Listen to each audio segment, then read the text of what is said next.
She felt a pang of jealousy over the obvious love he felt for her.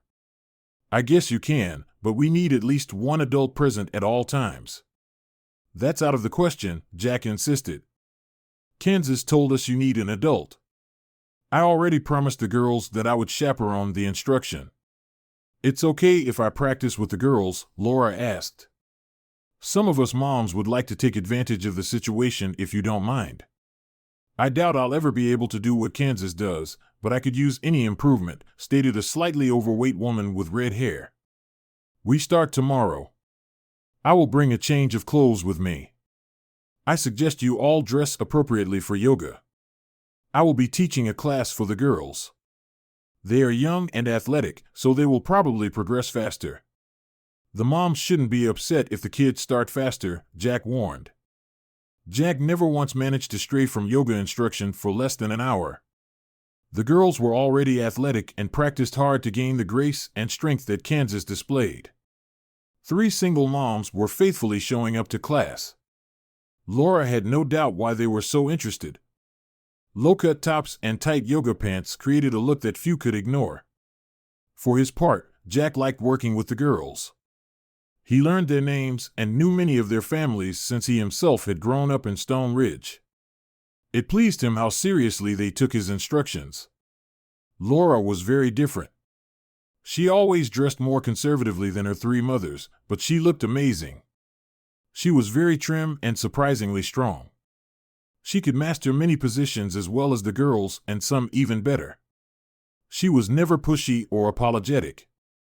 She was always friendly yet professional. Before the 3rd game against a local rival, the girls began doing pre-match stretching. Kansas brought out a Bluetooth speaker and played music while she led her team's practice. Players and fans from the other school stopped and watched in obvious amazement. The girls were happy that their performance brought the desired result. They had a solid victory over their opponent. After the game, Kansas approached Laura as her teammates clustered around her coach. Have you ever thought about entering Harper's soccer tournament? Kansas began. There are different age groups competing there. Our team fits perfectly in the 12 to 14 group. I think we could win it or at least perform well.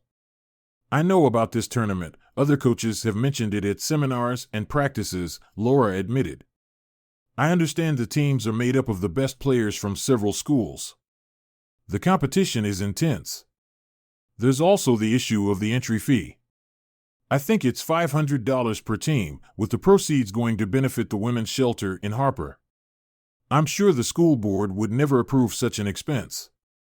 Would you agree to coach us if we performed independently of the school and the entry fee was donated by a local business? A very serious Kansas asked. Laura looked at Kansas, then at the other girls. It was obvious they wanted to get to the tournament and wanted her to be their coach. You do realize that the opponents will be much tougher than the ones we play in our league, right? Every game will be practically against an all-star team, Laura remarked. Coach, I played in this tournament last year, Kansas stated. I was on the travel team. We won 2 games, and they were unbelievable. In the 3rd game, we lost by 1 goal to a team that ended up winning the tournament. I know our team is good enough to play them, we just need a good coach to make it work. It sounds like you've already looked into the matter. You said you already have a sponsor, Laura asked. Yes, I've already talked to local businesses about it. They're willing to pay the entry fee and motel rooms for the whole team and coaches. It's going to be over the Columbus Day long weekend. The championship game is on Monday, so we'll be there for 3 nights, Kansas explained. After listening to Kansas's arguments, Laura felt her appreciation and even admiration for this lovely blonde grow. She was planning to play in the finals. Laura felt immense pride in the group of girls in front of her. They just didn't have the horses to play with the level of competition they could face, but Laura would never say that to her girls. Let's do it, Laura agreed enthusiastically. There's no better way to improve than to play against the best. Tell me what needs to be done, and I'll do it. Thank you, Coach, the excited girls shouted in unison. Here's the site. I've written down your username and password. You have to go to the site and claim us before midnight. They need one more team for a total of 6 people, which is perfect for a single elimination tournament, Kansas explained. The entry fee has already been paid. Wow, you've got it under control, Laura replied with a chuckle. Our team is called the Ridge Runners, Kansas said. We will have t-shirts with our names on the back and the team name on the front. It's going to be a lot of fun. Jack is sponsoring a team, Laura asked once she was alone with Kansas. Our SP prefers to remain anonymous, Kansas replied with a broad smile. I can give you a clue. Our sponsor has insisted that you agree to coach us, or the deal is off.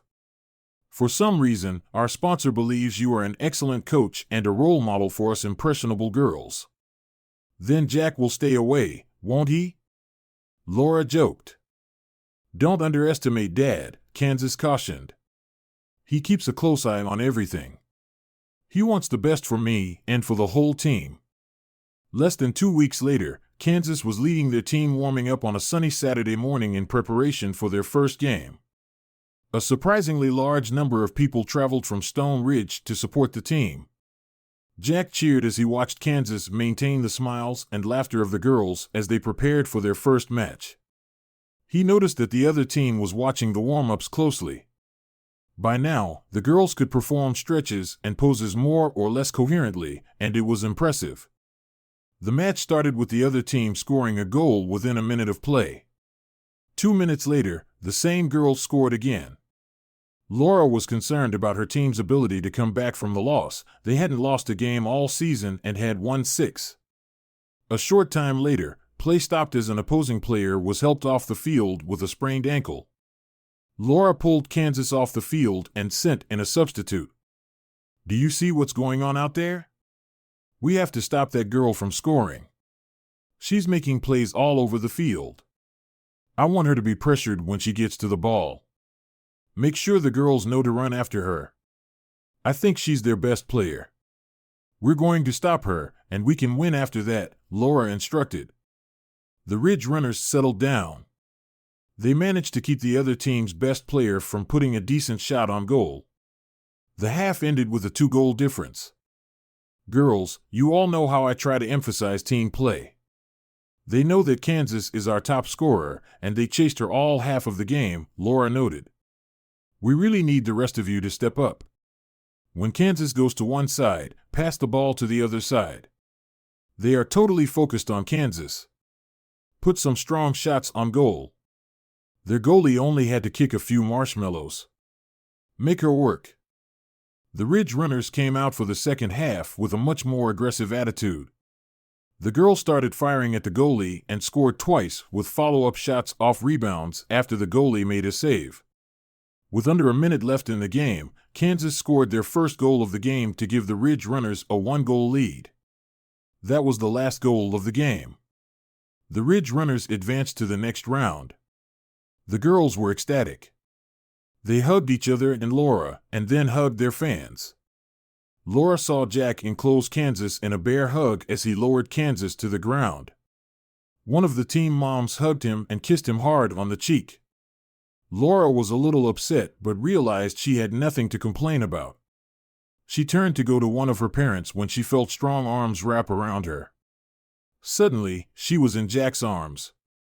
It had been almost 7 years since she had enjoyed this simple pleasure.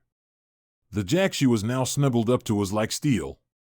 She was no small woman, but Jack had no trouble sweeping her off her feet. That was a great coaching job, praised Jack. Kansas told me you did a good job. Thanks for that and for treating the girls so well. Thank you for sponsoring us and getting us rooms, Laura replied as Jack hugged her. Some girls could never afford the trip and the rooms. It was very generous of you. I'd do anything to make Kansas happy, Jack admitted. I never knew how deeply a man could feel for his daughter. She makes me feel alive. She wanted the other girls to have that experience. She enjoyed it last year and feels this team is better. She also thinks you are a much better coach, Jack added. Dad! Kansas shrieked. You've got a death grip on our coach. If you don't want me to start calling her Coach Mom, you should probably put her down on the ground so the rest of us can hug her. Oh, I'm sorry, Laura, Jack apologized gently, bringing Laura back to her feet. I got a little carried away. I don't think she minded much, Kansas pointed out as Laura blushed. You know, you already have a room. I understand her mother had the same sense of humor, Jack explained, turning to look at Kansas. The whole team and most of the fans stayed behind to watch the next game. The next day, they were to face the winner of that game. Laura wanted her children to learn as much as they could about their style of play. She knew they would have to give it their best to have any chance of winning. The next morning, Kansas shined, leading her team to a 5-3 victory. She scored 3 of her team's goals. The other team could not contain her speed and precise footwork. The win allowed the Ridge Runners to advance to the semifinals, which took place in the afternoon. As it turned out, the semifinal game was against a travel team that Kansas had played last year. Before the game, Kansas spoke briefly with the girls from the other team. It was obvious to the Ridge Runners and their fans that Kansas really liked her former teammates. It was also noticeable that Jack Masterson was popular with the team members, as well as the adults who supported the team, especially the mothers. The field only had bleachers on one side, so fans of both teams were scattered everywhere. Several moms took the time to give Jack a hug and wish him well. By the end of the game, Laura and the others had seen a different side of Jack's nature. The tournament was a fundraiser. The referees were always local high school girls who played soccer for their school. Parents and coaches realized that although the girls were getting some reward for their efforts, they were far from professionals. The game was tied when one of the umpires kicked the ball out of bounds and mistakenly gave it to the opposing Ridge Runners to put into play. A large man in his 30s suddenly stepped onto the playing field. Play stopped as the man loudly berated the girl. Both teams watched in stunned amazement as the man continued to shout threats and obscenities at the teenage girl who had made the wrong call. Laura was already heading toward the man when she saw the poor girl suddenly burst into tears, run a few feet to the sideline, and hug Jack. Jack held her to his chest as the girl sobbed uncontrollably. At that moment, a woman in the bleachers made a statement that was heard by everyone present. Jack Masterson is going to kick this guy's ass. Apparently, the rough man heard the statement as well. He stepped closer and turned to Jack. I may have gotten a little carried away. I didn't mean anything by it. Apologize to Macy, and then get out of here, Jack growled, patting the girl on the back. These kids are doing a great job. They deserve our thanks and appreciation. They sure don't need some damn bully humiliating them. The man pondered Jack's words, and then a woman's voice came from the bleachers again. You better take Jack up on his offer. He's close to beating you like a rented mule. Laura managed to find the woman who had such faith in Jack's ability to handle a large man. She was a short blonde woman in her 40s, dressed in jeans and a cotton shirt. Laura realized that she had earlier seen this woman offer a drink to the girl clinging so desperately to Jack. She was probably the girl's mother. The big man made a decision. I apologize, Mississippi. I overreacted. You girls are doing a great job. With those words, the man turned and headed toward the parking lot. Everyone watched as the girl in Jack's arms gradually came to her senses. Jack found a napkin in his pocket and held it out to her. The girl smiled at him, wiped her eyes, and stood on tiptoe to kiss Jack on the cheek. Thank you, Jack. I knew you'd stop that awful man, the girl praised. Mom was right when she said you were ready to kick his ass. I could feel how tense you were. I'm just glad he didn't make you. The girl turned and trotted back onto the field while fans and players clapped and cheered her on. As soon as the applause stopped, the officials gathered to discuss how much time remained and who would have possession of the ball when play resumed. Macy went to Jack's dojo last year, her mom explained correctly, understanding the questioning looks from other fans. She thinks Jack hung the moon, and I can't argue with that. No one can insult a woman when Jack is around, he just won't let that happen. Rick Jefferson is a pretty big guy, known to be willing to fight. I was afraid he would hurt. Jack stated. The mother of one of the Ridge Runners, Jack Masterson, Macy's mom, asked, in surprise, have you ever seen him compete? I mean, Jack would kick that guy's ass. Play finally resumed when the referees, with the help of the adults running the tournament, sorted out the situation. With less than a minute left in the game, Kansas quickly gained possession of the ball and gave a long pass to a teammate rushing down the sideline. The girl drove the ball into the corner of the goal, scoring what turned out to be the winning goal. When the game was over, Kansas hugged most of the members of the losing team. Jack was very proud of her sportsmanship. Macy's mother walked over to Jack and hugged him as tightly as her daughter had. "Macy knew she could count on you. She really does look up to you, Jack. Her grades in school have improved, and she's going to go to a state college next fall. She wants to be a teacher.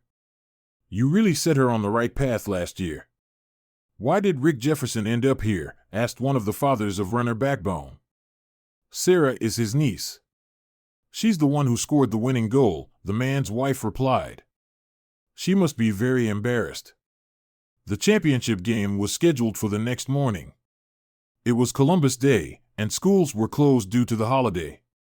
An award ceremony was scheduled to be held immediately after the game. The Ridge Runners easily defeated the three teams they faced to reach the finals. The team was very talented and well prepared. Stone Ridge fans watched their girls raise their level of play at a very fast pace. With less than 3 minutes left in the game, a Kansas teammate was able to deflect a pass from the other team. Kansas broke into the game, outran everyone, and shot the ball past the goalie's outstretched arms to tie the game. Stone Ridge fans cheered Kansas's effort. Their cheers echoed around the field. The other team simply took their positions and prepared to continue the game. The Ridge Runners gave it their all, but their opponent proved to be very talented as they managed to score with just a few seconds to go. For the remaining time, the Ridge Runners were unable to mount an offense and lost by a 1-goal margin. Laura watched with pride as her girls hugged and congratulated each other and the winning team. Parents and supporters of the girls came out onto the field to express their pride in their children's efforts. The award ceremony was only minutes away. Ridge Runners players and fans gave a long and loud applause when Laura came on stage to accept the second-place trophy. The top player from the winning team received the tournament MVP award. Kansas was called to the stage to present the sportsmanship trophy, which she proudly displayed to her team and fans, holding it above her head and smiling broadly. When the ceremony was over and Kansas accepted Jack's congratulations, she asked if she could ride home in the van with a few other girls. After talking to her parents and making sure they had room and were responsible drivers, Jack agreed to her request. As he watched the van Kansas was riding and pull out of the parking lot, Jack felt his hand being taken. "She's a delightful girl, Jack. You're doing a great job with her," Laura said. Laura saw Jack watching Kansas leave and decided to talk to him. She thought that even if they were divorced, they should be able to have polite conversations at least. "Jack, I have no idea how to raise a daughter," Jack admitted. "Women are a complete mystery to me." "You've proven that," Jack's remark hurt Laura, but she didn't let him realize it. "Jack, I was wrong. I have no defense or excuse. You were right to leave me. I know that. All I can ask is that we can talk to each other from time to time without insults and anger." "You're right, Laura. I have no reason to dig into the past. You've done a great job coaching the girls. Kansas thinks your grades are high. She knows you could have been petty and made her presence on the team unbearable, but you didn't. We both thank you for that. I may have been a stupid when we got married, but I don't think I was ever vindictive," Laura stated calmly. "I really like Kansas, and I hope to be friends with her after soccer season is over if you'll let me. If you're afraid my lack of common sense and morals will be passed on to her and you don't want me hanging out with her, I understand." "I wish you would continue to be interested in her," Jack replied. "I wasn't trying to imply that you're not a good person. She needs some adult role models." "You know I'm not fit to be a teenage girl," Laura replied. "You seem to be just that." "Everything I've seen and heard about you is good," Jack stated. "You forgot to add the qualifier, since you've been back at Stone Ridge." We both know you saw and heard something before you left that made me look bad, to say the least. I like to think I've learned from my mistakes. Your mom and dad are looking at us, Jack remarked. They look like the cat pooped in their oatmeal. Yeah, it's on my conscience. I just couldn't tell them why you left, Laura admitted. Naturally, they blame you. They're good parents, Jack replied. I wish you'd never told them. It wouldn't do you or them any good. Have a safe trip, and thank you for talking to me. I finally mastered my feelings of guilt and remorse. You're a good man, Jack. A few minutes later, Laura headed home. Her parents were participating in a 3-day tournament and were returning with her. Laura was not surprised when her mother began to question her. So, what did you and Jack talk about? Brenda asked. Family, Laura replied. I complimented him on what a great job he's doing raising Kansas. He tried to brush off the praise. He told me what great parents I have. Did he say that before or after he saw us shooting daggers at him? Janet asked. Really, it was after he saw you looking at him, Laura replied. He's not stupid, he understands why you dislike him. He seems to think it's to your honor. I don't see how he can be so damned reasonable about anything except honoring his marriage, Laura's father grumbled. 3 days later, Laura sat down to dinner with her family in a depressed state. Kate immediately noticed that Laura was in a bad mood. What's wrong, sis? You look depressed, is it that obvious? Sarah Jefferson came up to me after practice, Laura began. She said her Uncle Rick has a friend who works in the county where Jack used to live. Apparently, when Jack adopted Kansas, he claimed he was still married to me. Single men have a hard time adopting teenage girls. Rick was furious about what happened at the tournament and denounced Jack. He said Jack lied on the paperwork and questioned whether he was a fit parent. There will be an investigation, and Jack could lose Kansas. Sarah said that Kansas cried when she told her about it. I know Jack, he won't give up on Kansas. He'll leave the country with her before he lets anyone separate them. He likes to run away when faced with a problem, Laura's father allowed. Jack, you're still married to him, Kate announced. He told me he thinks you divorced him. You think he divorced you. None of you idiots have thought of that.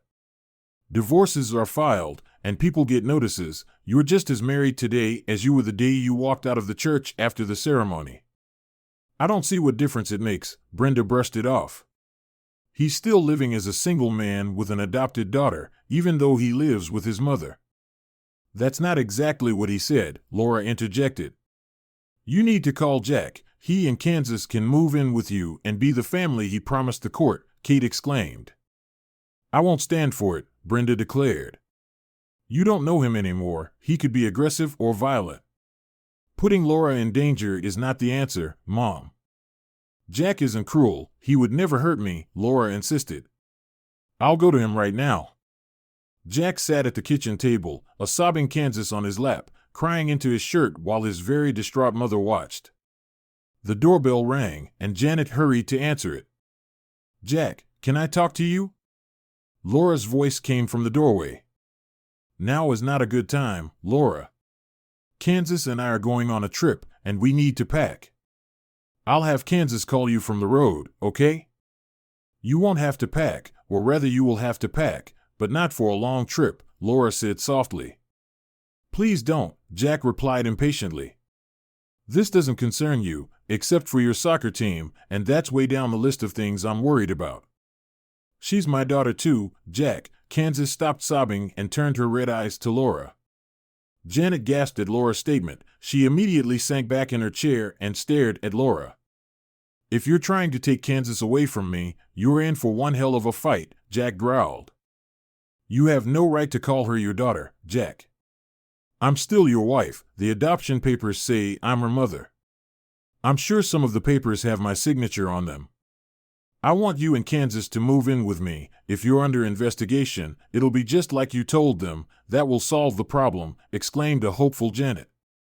You and Kansas would still live in town. Kansas would still go to the same school with her friends, and you could still help Jeff with the business, Kate suggested.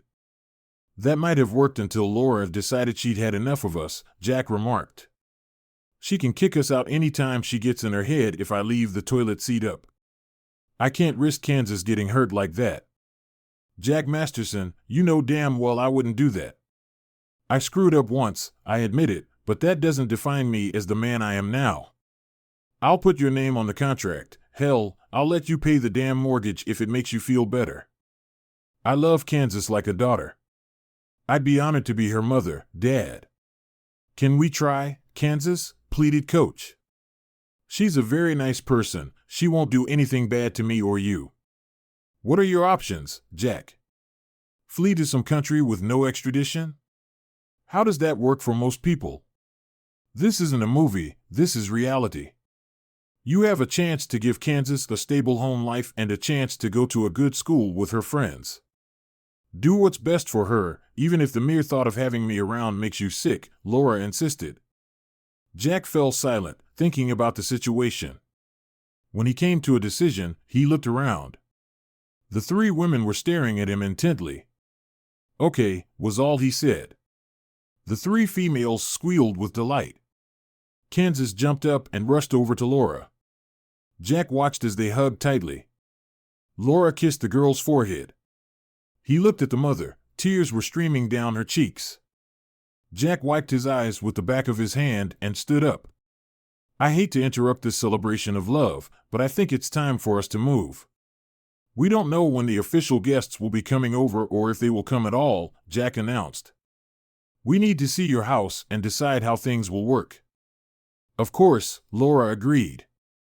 Why don't you follow me to my house right now so we can determine what we need? Can I go with Coach? I mean, Mom? Kansas asked. Mom? Jack repeated. Of course. Why do I feel like I've lost control? You only have 2 bedrooms, Jack remarked, looking around Laura's small ranch house. I don't see how it can work. It's simple math, Kansas replied with a sly grin. 2 people share a room, and one gets a room to himself.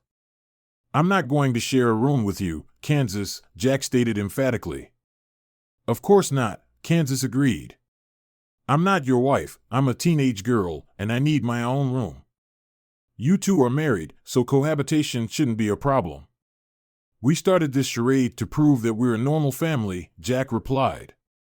Sleeping with Laura goes beyond a charade. Sleeping with her, but sleeping only with her, would still be a charade, Kansas teased. Is it really that hard?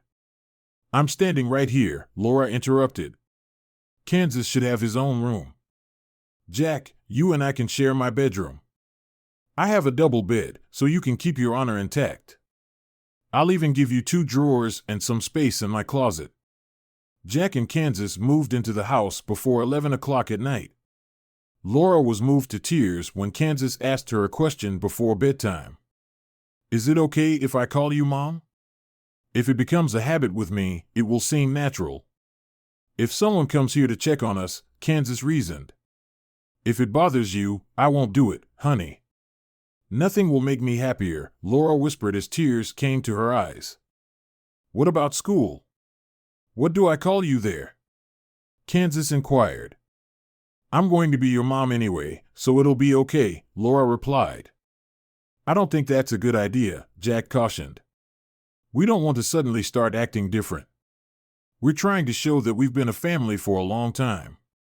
If Kansas called you coaches last week, I think she should continue to do that. I'll be the only one going home with my mom after practice, helping her cook dinner and cleaning the house, Kansas promised. I can't wait to be a part of a real family. Jack was about to warn Kansas not to go too far in family matters when Laura caught his eye. She shook her head almost imperceptibly, but Jack caught the meaning. Laura lay in bed watching Jack as he came out of the bathroom and cautiously climbed under the covers. You sleep in your pajamas now, you used to always sleep naked, Laura noted. I try to be a gentleman since Kansas started living with me. I have a pair of pajamas to wear when I get up, Jack explained. I won't call the police if you accidentally put your arm around me or squeeze me in the middle of the night, Laura replied. I know I seem repulsive to you now, but if you forget who I am in your sleep and act accordingly, I won't complain. Thank you, Laura, it's hardly a problem, Jack assured. He turned onto his back and fell asleep in a surprisingly short time. Jack was an early riser. His internal clock woke him up at 5 o'clock in the morning. He noted that he was still lying on his side of the bed, so she must have moved overnight. The next evening, after soccer practice, Laura stopped by her mother's house. Kansas walked through the door following her and stood before Brenda. Your daughter is my mom now. Is it okay if I call you Grandma? Brenda was determined to show Laura and Kansas her disapproval of the whole charade, but her resolve dissolved when Kansas made his request. Of course, you can, Brenda exclaimed, gently hugging the girl. Would you like some milk and cookies? I just made some, so Mom's heart has melted already, Kate joked, walking into the kitchen and hugging Kansas. I'm your Aunt Kate, and you're my favorite niece, Kansas. We're going to have so much fun. I'm getting a new grandmother and aunt. Kansas replied with a huge smile. Hopefully, we'll get to spend more time with all of you. Dad knows Grandma doesn't like him very much, so we'll have to get together when he's working. I really like your dad, Kate replied. He's just a handsome man. How do he and your sister get along? Okay, I guess. They spent half an hour working out their rules of behavior in the bedroom. Guess I don't exactly have a normal family. At least, not yet, Kansas added meaningfully. Do you think there's a chance? Kate asked. Well, Daddy's quite the red-skinned man, Mom looks like a mannequin only with more curves, so I don't think he has much of a chance, Kansas admitted as Laura blushed thickly. You're not thinking of going back to Jack for good, are you? Brenda demanded. That's not the point, is it, Mom? I came by to inquire about some of your recipes, not to give you a lecture on how to handle your husband and daughter, Laura immediately objected. I don't know how things will turn out. Jack doesn't really like me right now, so you can take comfort in that. Jack entered Laura's house shortly after she and Kansas had started dinner. He looked around and then went out the back door with a notebook and measuring tape. Once dinner was over, Jack talked about what was on his mind. Laura, I want to make an addition to this house. I was thinking we could do another 26 feet by 14 feet that would give you a large bedroom with a large bath and a huge walk-in closet, as well as a half bath for guests. Can I show you what I'm thinking? That sounds great, Jack, but I can't afford it, so there's no point in even discussing it. I've had trouble with my mortgage several times already, Laura replied. I'm willing to pay for a refill if you'll let me, Jack said. You're making a huge sacrifice for Kansas and me. I'll feel much better if you'll let me do it. It will increase your capital and give us a lot more room. Is sleeping with me really that bad? Laura asked, trying to keep her composure. Does just looking at me make you sick? No, it's not that. We don't need to cramp up like this. We'll still live in the master bedroom, but we'll be much more comfortable and we'll have more closet space, Jack said. I'll agree to this if you promise to sleep with me the whole time we live together, Laura demanded. Agree or leave. Jack looked at Laura's jaw and realized she was being serious. Glancing at Kansas, he saw that she was making a weak attempt to hide a smirk. Shrugging, Jack said to both women, "We have a deal." The soccer team remained undefeated in the league as the season was coming to an end. Jack overheard Laura talking to Kansas about volleyball. By the end of the conversation, Laura had a new recruit for the team. Jack couldn't help but notice how close Kansas and Laura had become. They joked around, went shopping, cooked meals, and played team sports together. Kansas was as happy as he had ever seen her. His relationship with Laura was complicated. Laura respected his boundaries and remained friendly but not romantic or intrusive. She never expressed negativity about the work that was being done on her house. The first week after moving in, Jack brought a backhoe to the site. Living in a mild climate allowed work to continue until late fall. The house was scheduled to be completed by Christmas. Kansas and Laura were excited about the expansion and the fact that they would each have more closet space. Kansas was going to move into Laura's old bedroom. That way she would have a separate bathroom and a large enough closet for clothes and accessories. Jack and Laura often discussed how they would respond to any agency that came to their home with questions about Kansas and the family arrangement. They developed a plan that they both strongly supported. As time went on, they began to wonder if anyone was even going to interview them, or if it was all too overblown in their imaginations. The sleeping arrangements remained the same. Neither Laura nor Jack ever went to bed without pajamas. Jack stopped worrying about waking up to one or both of Laura's breasts being in his clutches or him pressing himself against her. She never mentioned it, so he figured it wasn't a problem. He was lying in bed one night thinking about the proposal he was about to make when he felt Laura tense up. He was surprised when she reached out and placed her hand on his chest. She let out a satisfied sigh and fell into a deep sleep. 2 days before Thanksgiving, Laura and Kansas came home from school and caught Jack in the driveway in deep conversation with the blonde. They continued to talk as Laura pulled into the garage. A few minutes later, Jack walked into the house. Kansas was in her room, and Jack walked over to Laura. "That was Beth Harding," Jack remarked casually, watching Laura's reaction. Laura tensed, leaning over the sink. Jack saw her flinch as she whispered the question, "What did she want, Jack? Was she angry? What did she say to you?" "Her husband Chuck has a brain tumor, he's dying, and she asked if I would visit him," Jack revealed. "Don't do it, he wants to rub your nose in it, he wants to hurt you, Jack, don't let him, please don't let him," Laura begged. "I told her I would, even if it was just to watch him die."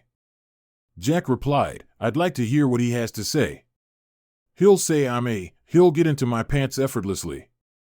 He'll probably try to say it wasn't just the one time you caught us, that I'm a bad lay. Laugh in your face, he's mean. It's my fault, I should have known better. But if he was a real man, he would never go after a married woman," Laura reasoned.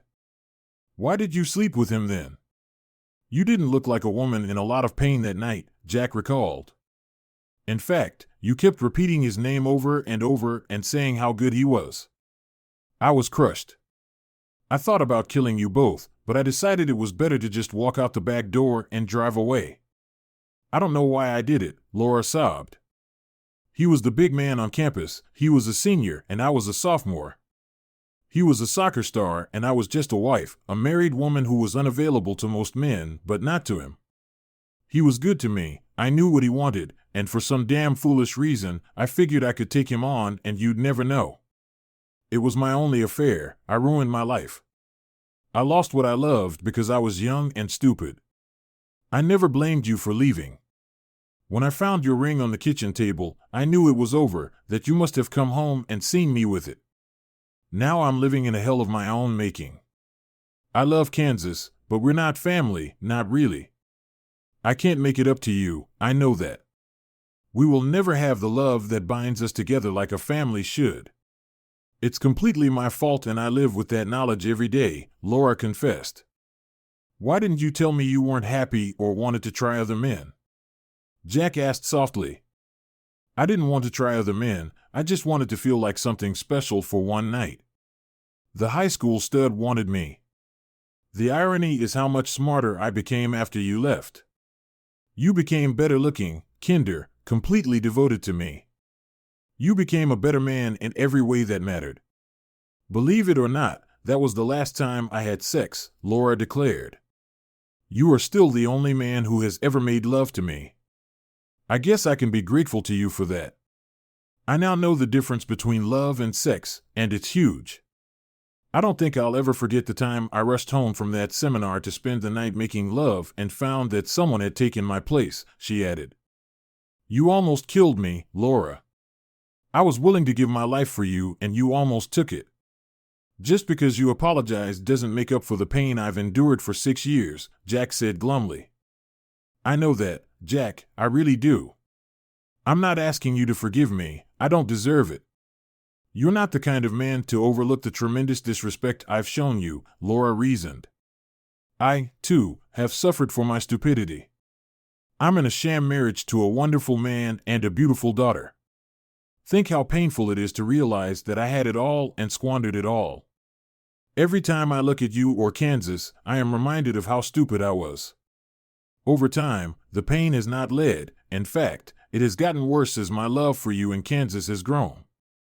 You can never love me again, and I can't be a Kansas mother if you don't. I realize that. I'm just trying to enjoy every day we spend together. I know it's going to end, and probably soon, Laura admitted. Every night when we go to bed, I lie there and hope that you will run your hands over me, kiss me, make love to me, but it never happens. It's not hard for you to resist me, Laura sadly stated. You just put up with me. It's my fault. Most men wouldn't resist me so easily, but the one I want shows no interest. Karma's A. In early December, Jack walked into a local hospital and asked to see Chuck Harding. He was not prepared for what he saw when he entered the man's room. The man lying on the bed looked like he weighed 100 pounds. He looked like a skeleton with his skin stretched over it. Jack, thanks for stopping by. If you want to slap me or even strangle me, feel free. I deserve it, the sick man said in greeting. I just came by to make sure you know how happy I am that you're freaking dying, Jack said. If you look closely, you can see the smile on my face. That's one of the reasons I told my wife I wanted to see you.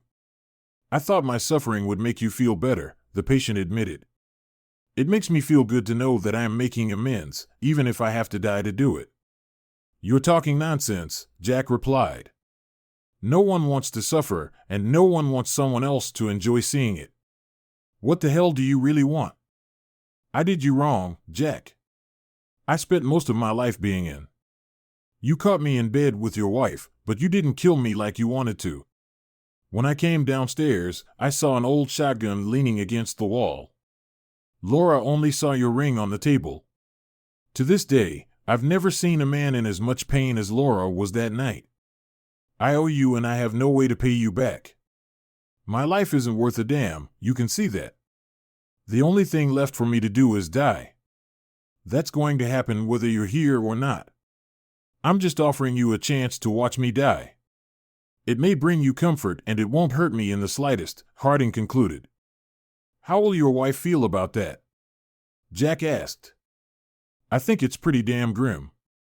I told her what I did to you and Laura. She understands that I want to do something to ease my conscience. My death won't bring me forgiveness, but it will make you feel better, so she agrees. I would ask you not to applaud when the Grim Reaper takes me away. It will hurt Beth, and she doesn't deserve that, Harding explained. Why did you do it, Chuck? You've had plenty of girls. Laura was everything I ever had or wanted, and you ruined it, Jack growled at the sick man. Because I was in. Because I could. How the hell can that be the reason? It wasn't until I met Beth that I realized what in. Chuck admitted. I didn't care that your marriage broke up. Laura meant nothing to me. That's how worthless I was. I'm ashamed as hell to admit it. It wasn't personal, Jack asked. You weren't trying to ruin my life or keep us apart for some reason. I've always wondered why you need a married woman when you have so many available. I hardly knew who you were. I didn't think about you, just that I was entertaining some guy's wife, Chuck admitted. She's a beautiful woman, that's all she was to me. A little married wife on the side. If you weren't so sick, I'd kick your ass, Jack threatened. If I wasn't so sick, I'd want you to do just that, Chuck replied. I've grown up really, a little late. There's no excuse for my actions. I realize that now. A bullet between the eyes would have been too good for me, you miserable bastard, Jack snarled. I'd be doing the whole world a favor if I held this pillow over your face, true, but then you'd be in a lot of trouble. Killing a dying person is considered just as much of a crime as killing a sturdy, healthy person, Chuck reasoned. Why don't you just come in here when you get a chance? It's quite possible you'll see me going on a happy hunt. Jack had never been as angry as he was at this moment. This guy had ruined his marriage simply because he wanted a piece of someone else's ass. To Jack, Laura was the perfect wife, a woman devoted to him and willing to share the rest of her life with him. And then Chuck Harding decided he wanted a taste of another man's wife. I guess I'll take you up on your offer, Jack replied firmly. I'll be pissing on your grave in a few days, you bastard. Jack was true to his word. He visited Chuck Harding several times a week, though he didn't tell Laura or Kansas about it. He knew his intentions were unhealthy at best. When Jack stopped by for the third time, Chuck's wife, Beth, was there with a little boy. Jack nodded to the woman and sat down in the chair, but soon rose and left the room. It was impossible to rejoice in the death of even the most vile man while his wife and young son were nearby. Jack vowed to himself that he would not stop watching. The next time Jack walked in on him, Chuck was in a pensive mood.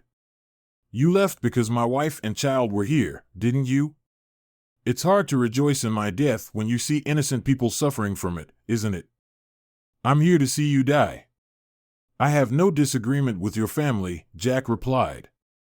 Even as he spoke, Jack realized he sounded pathetic. Was he really that kind of person? Chuck began to tell Jack about his son and what the boy liked. Then he went into detail about how he had met his wife and how she had turned his life around. Jack was well aware that Chuck was trying to gain sympathy. He also knew it was never going to happen. Jack stopped by to see Chuck on Christmas Eve. Since Jack had first seen him, Chuck had weakened considerably. This time, Jack had a purpose, and he quickly got to the point. Chuck, I hate what you did, but I can't keep my hatred for you. I've thought it over and realized that the best revenge is to live well. I'm here to tell you that I will make sure your wife and son will never need help. You will die knowing that the man whose life you ruined is taking care of your family. I can see why you think you're getting revenge that way, Chuck replied weakly. You're not really good at revenge. I hate that I did that to you and Laura, but it somehow turned out to be a boon to my family. It's ironic. A despicable act secures the future of my wife and child. That's the best I could come up with. I won't come in again. I don't want to see you die or even suffer. There's no more of that. It doesn't give me any pleasure. You do realize you're practically telling me you forgive me, don't you? Chuck replied. You found the strength in your heart to endure what I did to you, something no man can forgive. I didn't say that, but you can think what you want. I really don't care, Jack replied. Tell me this, Jack. I've hurt you in ways you can't bear. How can you forgive a miserable bastard like me and yet not find the strength to forgive a woman who loves you the way Laura does? What have I done to earn your forgiveness that she hasn't? I saw the relief on your face when you abandoned your hatred for me. Imagine how good it will feel on your soul if you forgive Laura. Imagine having her in your arms, maybe having your children. Wouldn't it be better than punishing her? Screw you, Harding. You're the one who said I forgave you. I never said that. Not in so many words, but you said it. Chuck replied softly, I'm going to die soon. I'll die happy knowing that you were able to grant me forgiveness and you'll take care of Beth and Charlie. You're very bad at revenge, Jack. It's not your strong suit. If I never see you again, please give Laura my apologies. Jack left the hospital, furious. The stupid bastard thought he'd been forgiven. He wanted Jack to forgive Laura. When that happened, hell would be cold. As Jack drove, he thought back to his last conversation with Chuck Harding. The man had gotten to him. Jack had to admit it, he shouldn't have gone to the hospital that first time. When Jack got home, his driveway was clogged with cars. He had to drive down the street 100 yards to find a parking space. He had completely forgotten about the party Kansas and Laura were throwing. It was a Christmas party, the addition had been finished 2 days ago, and the furniture, including the huge double bed, had been brought in yesterday. All of Laura's friends, family, and co-workers were invited. Kansas asked many of her friends to stop by for a visit. He was still furious at the last words he'd said to Chuck. When he pushed open the door and stepped inside, the guests turned at his appearance and suddenly fell silent. Laura and Kansas were serving drinks and hors d'oeuvres. When Jack entered the living room, it was immediately obvious that he wasn't himself. Laura had never known him to drink much, but she considered the possibility as Jack circled the room with his eyes. As soon as his gaze fell on her, he stopped moving. "Oh," muttered Kansas, realizing that her father was in a state she had never seen before. Jack finally took a few steps deeper into the room, but his gaze never left Laura. The silence continued as everyone watched the intensity of emotion on Jack's face, mesmerized. "What's wrong, Jack?" Laura asked anxiously. "Do you really want to be my wife?" Jack demanded. Yes, I do," Laura replied quietly. "A wife gives her husband all her love. She belongs to him, only to him." Laura's father tried to intervene, but Kate quickly stopped him with a hand gesture. "I agree," Laura said as tears came to her eyes. "A husband takes care of his family. He gives them everything he has. He deserves respect," Jack said firmly. Laura just nodded, completely oblivious to everyone watching her exchange with Jack. A good wife won't complain if her husband takes her whenever he needs her, including right now, on that damn big bed, not if he loves her and she loves him, Laura agreed. "Right," Jack snorted, scooping Laura up into his arms in a quick motion. "Kansas, close the door behind us, okay, Daddy?" Kansas replied immediately, closing the bedroom door. Laura's mother requested, "I'll be hosting guests, so don't feel rushed to leave because of them." "Is Laura going to be okay?" "Oh, definitely," Kate chuckled. "Sis is finally going to be fine after all these years." Just 30 minutes later, Jack and Laura emerged from the bedroom, struggling to open the door. They had just finished showering and changing clothes. Laura nestled close to Jack as their guests began to exchange light banter. "Well, that didn't take long," commented one of Jack's coworkers. "I hope the boss had time to finish up the task. He did a great job." "Thanks for checking in, Laura," he said, giving Jack a brief kiss on the cheek. Laura's father extended his hand, stating, "Jack, I may not know the details of what happened between you and my daughter, but her mother and I are relieved things are better now." Jack shook his father-in-law's hand, glancing at Laura before responding, "I don't think that's going to happen again. Laura and I are committed to each other from now on. Come to think of it, I suggested you two live together so Kansas's adoption wouldn't be challenged." "Funny how that threat never materialized," Kate remarked. "A few days later, I was interviewed at school," Kansas admitted with a grin. "I told them we had a wonderful family. Mom and Dad loved me and each other. I knew they would realize it sooner or later. I didn't tell anyone because I wanted us to stay together. That's why we moved in with my mom." "Why were you so emotional when you got home, Jack?" his mother inquired. "I guess I was trying to figure out who exactly I was hurting and why," Jack replied thoughtfully.